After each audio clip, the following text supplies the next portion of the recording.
매일 성경 묵상을 돕는 해설 가이드입니다. 안녕하세요. 묵상코치입니다. 함께 읽고 나눌 말씀은 사사기 16장 1절에서 14절까지 말씀입니다. 삼손은 블레셋과 심각한 전투를 한 후 그들과 원수가 되었지만 여전히 블레셋 땅을 기웃거립니다. 가사의 기생을 찾아간 삼손의 모습을 볼 수 있습니다. 또 삼손은 이후에 소렛 골짜기에 사는 드릴라를 사랑하게 되었지만 드릴라는 삼손이 자신을 사랑하는 상황을 이용하여 블레셋 사람들의 주는 돈을 챙기려고 합니다. 이를 위해 삼손의 비밀을 알아내는 목적으로 삼손을 유혹하고 있습니다. 1절에서 5절 읽겠습니다. 삼손이 가사에 가서 거기서 한 기생을 보고 그에게로 들어갔더니 가사 사람들에게 삼손이 왔다고 알려지매 그들이 곧 그를 에워싸고 밤새도록 성문에 매복하고 밤새도록 조용히 하며 이르기를 새벽이 되거든 그를 죽이라 하였더라.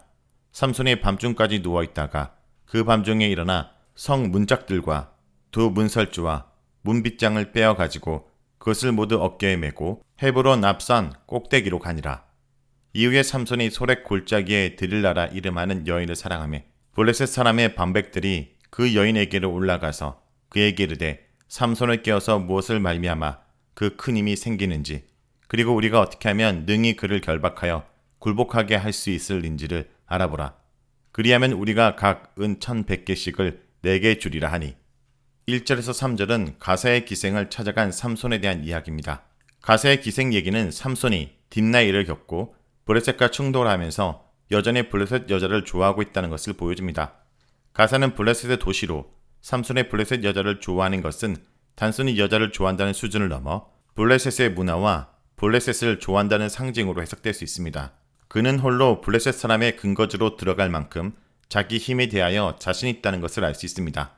반면에 블레셋 사람들은 그를 두려워하였기 때문에 그를 죽이려고 그 집에 침입하지 못하고 집을 에워싼 채 그가 깊이 잠들어 방심한 틈을 찾기 위해 밤새 기다리고 있었습니다.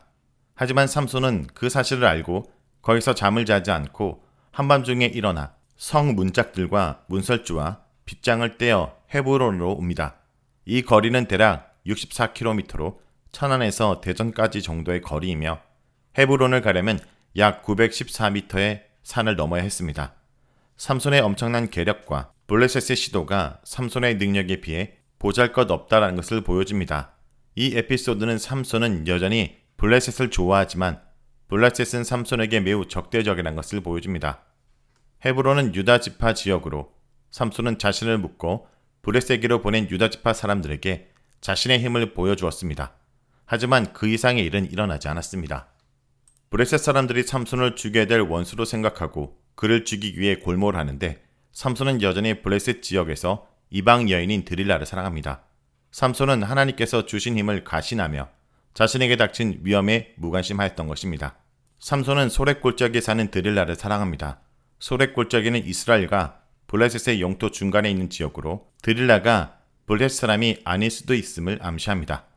드릴라가 독자적 이름을 가지고 있고 블레셋 방백들이 드릴라에게 협박이 아니라 협상하러 온 것을 보면 드릴라는 매우 독립적인 지위를 가지고 있는 인물임을 알 수 있습니다. 여기서 드릴라의 고향이 언급되지 않는 것은 애국심이라는 고귀한 동기를 가지고 행동한 것이 아니라 단순히 돈을 벌기 위해 삼손을 팔아넘겼다라는 것을 강조합니다. 드릴라는 창녀는 아니고 삼손과 애인관계로 봐야 합니다. 본문에서 창녀 혹은 기생이란 말이 없기 때문입니다. 삼손은 드릴라를 사랑하였다고 말하는데 사랑하다 라는 말은 드릴라에 대한 삼손의 마음이 진심이었음을 알려줍니다. 삼손은 두 번에 걸친 블레셋 여자와의 유쾌하지 못한 과거에도 불구하고 또다시 이방 여인과 사랑에 빠집니다. 이것을 보면 삼손은 일관되게 자신의 감정과 자기 눈에 보이는 충실한 인물이라는 것을 알 수 있습니다. 하지만 드릴라가 삼손을 사랑하였는지는 말하지 않습니다. 계속되는 이야기를 보면 삼손의 일방적인 사랑이었을 것입니다. 그런데 하나님은 이 사랑마저 순탄치 않게 하십니다. 블레셋 방백들은 드릴라의 집에 삼손이 드나드는 것을 알고 드릴라를 찾아와 협상합니다. 그들은 삼손을 깨워서 힘의 근원이 무엇인지 어떻게 하면 그를 결박하고 굴복시킬 수 있는지를 알아내달라고 제안합니다. 삼손을 잡아 죽이는 것으로 성이 차지 않고 그를 철저히 짓밟으려는 그들의 분노가 표현되어 있습니다. 그리고 드릴라에게 각각 은 1,100개를 주겠다고 제안하였습니다. 이는 당시 연봉의 550배 정도 되므로 연봉을 2천만으로 계산해도 대략 100억에 이르는 어마어마한 금액입니다. 엄청난 돈을 제안한 것을 보면 블레셋 사람들이 삼손을 얼마나 잡고 싶어 했는지를 잘 보여줍니다. 드릴라는 수락하고 즉시 행동으로 옮깁니다. 드릴라는 삼손보다는 돈을 사랑하는 여인이었습니다. 삼손은 블레셋과 블레셋 여인들을 사랑하였지만 오직 삼손만의 사랑에 그쳤습니다. 삼손의 능력은 너무나 뛰어났기 때문에 스스로 덫에 빠지지 않는 한 아무도 그를 건드릴 수 없습니다. 이러한 삼손의 모습은 사실 하나님 백성 이스라엘의 모습입니다. 하지만 그는 이런 능력을 이스라엘과 하나님 나라를 위해 사용하지 않고 개인의 욕망을 위해 사용하고 있습니다. 6절에서 14절 읽겠습니다. 드릴라가 삼손에게 말하되 청하건대 당신의 큰 힘이 무엇으로 말미암아 생기며 어떻게 하면 능히 당신을 결박하여 굴복하게 할 수 있을는지 내게 말하라 하니 삼손이 그에게 이르되 만일 마르지 아니한 새 할 줄 7으로 나를 결박하면 내가 약해져서 다른 사람과 같으리라. 블레셋 사람의 방백들이 마르지 아니한 새 할 줄 7을 여인에게로 가져오매 그가 그것으로 삼손을 결박하고 이미 사람을 방 안에 매복시켰으므로 삼손에게 말하되 삼손이여 블레셋 사람들이 당신에게 들이닥쳤느니라 하니 삼손이 그 줄들을 끊기를 불탄 삼시를 끄는 같이 하였고 그의 힘의 근원은 알아내지 못하니라. 드릴라가 삼손에게 이르되 보라 당신이 나를 희롱하여 내게 거짓말을 하였도다. 청하건대 무엇으로 당신을 결박할 수 있을는지 이제는 내게 말하라 하니 삼손이 그에게 이르되 만일 쓰지 아니한 새 밧줄들로 나를 결박하면 내가 약해져서 다른 사람과 같으리라 하니라.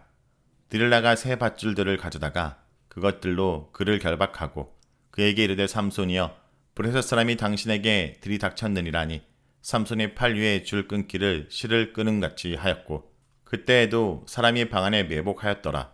드릴라가 삼손에게 이르되 당신이 이때까지 나를 희롱하여 내게 거짓말을 하였도다. 내가 무엇으로 당신을 결박할 수 있을는지 내게 말하라 하니 삼손이 그에게 이르되 그대가 만일 나의 머리털 7가닥을 배틀의 날실에 섞어 짜면 되리라 하는지라. 드릴라가 바디로 그 머리털을 단단히 짜고 그에게 이르되 삼손이여 블레셋 사람들이 당신에게 들이닥쳤느니라 하니 삼손이 잠을 깨어 배틀의 바디와 날실을 다 빼내니라. 6절에서 14절은 삼손의 비밀을 캐내려고 하는 드릴라의 모습이 보입니다. 여기서 삼손과 드릴라가 밀고 당기는 장면이 나옵니다. 이 과정을 매우 자세하게 소개하고 있습니다. 매우 아슬아슬한 긴장감을 주고 있으며 삼손이 이 시험을 어떻게 피하는지를 알려줍니다. 하지만 삼손의 대답이 점점 더 진실에 접근해 감에 따라 더 긴장감을 야기시킵니다. 드릴라는 블레셋 사람의 말을 그대로 인용하여 삼손에게 질문합니다. 이것을 통해 드릴라의 목적이 무엇인지 분명하게 보여집니다. 질문할 때 총유형으로 하는데 이것은 정중함보다는 조심스럽고 신중하며 부드러운 드릴라의 태도를 잘 보여줍니다. 삼손은 드릴라의 질문에 거짓으로 말합니다. 드릴라가 단순히 호기심으로 한 말일 거라고 생각했을 뿐 그 말의 진실성 여부를 그녀가 시험할 거라고는 생각하지 못한 것입니다. 그런데 8절에서 9절에 드릴라는 마르지 않는 새 할 줄 7으로 결박하고 삼손을 잡아갈 사람까지 매복시킨 후 삼손의 말을 시험했습니다. 그 결과 삼손의 말이 거짓이라는 것이 들통나버렸습니다. 그러나 이런 사실을 모르는 삼손은 또다시 묻는 드릴라의 요청을 심각하게 생각하지 않았던 것 같습니다. 드릴라는 삼손이 자신을 속였다고 강하게 비난하면서 비밀을 알려달라고 집요하게 요청합니다. 하지만 이런 상황을 모르는 삼손은 가볍게 대답하면서 드릴라와 밀고 당기며 한가롭게 즐기는 모습을 보여줍니다. 자기 힘을 확신했기에 위험천만한 상황을 장난스럽게 넘기고 있는 것입니다. 11절에서 삼손은 새로 꼰 밧줄로 자신을 묶으면 약해질 것이라고 말합니다. 하지만 이번에도 드릴라는 삼손을 시험하였고 역시 삼손은 밧줄을 가볍게 끊어냅니다. 여기서 밧줄과 실을 대조하여 삼손의 힘이 얼마나 강한지를 나타냅니다. 세 번째 답변에서는 자신의 힘의 근원인 머리털에 대한 이야기까지 말함으로써 점점 더 진실에 접근합니다. 이는 상황을 점점 긴장감 있게 만드는 효과를 자아냅니다. 그러나 드릴라에 빠져버린 삼손은 이마저도 느끼지 못하는 듯합니다. 삼손은 사랑의 눈이 멀어 현재 자신에게 일어나고 있는 일이 무엇이고 드릴라가 왜 자신의 비밀을 알기 위해 이렇게 애쓰는지에 대해 심각하게 고민하고 있지 않습니다. 이렇게 삼손처럼 죄나 욕망에 눈이 멀면 재앙에 빠질 위험을 미리 감지하지 못하고 그것을 빠져나올 생각도 못한 채 웃음거리가 되고 악한 사람들의 먹잇감이 될 수밖에 없습니다. 자, 여기까지가 사사기 16장 1절에서 14절까지 말씀입니다. 오늘 말씀을 통해 우리는 무엇을 묵상하고 적용해야 할까요? 첫째, 지금 내가 있는 곳, 내 마음이 머문 것을 돌아봐야 합니다. 삼손은 꿀보다 달고 사자보다 강한 밤의 여인 드릴라와 사랑에 빠집니다. 그는 이제 눈으로만 아니라 마음도 빼앗깁니다. 대적들은 힘의 근원을 알아내기 위해 돈으로 그 여인을 매수하고 그 여인은 사랑을 이용합니다. 욕망에 이끌려 살고 싶은 마음이 들 때마다 욕망이 빚어낸 결과를 내가 예측할 수도 통제할 수도 없음을 기억해야 됩니다. 우리가 지금 있는 곳, 내 마음이 머무는 곳은 어떤 곳입니까? 주님이 나를 부르시는 그곳인지 아니면 세상에 이끌려 나아간 곳에 있는 것인지 돌아보기 바랍니다. 둘째, 내 욕망만 자극하는 유혹이 무엇인지 잘 살펴야 합니다. 돈으로 매수된 밤의 여인 드릴라의 유혹은 집요합니다.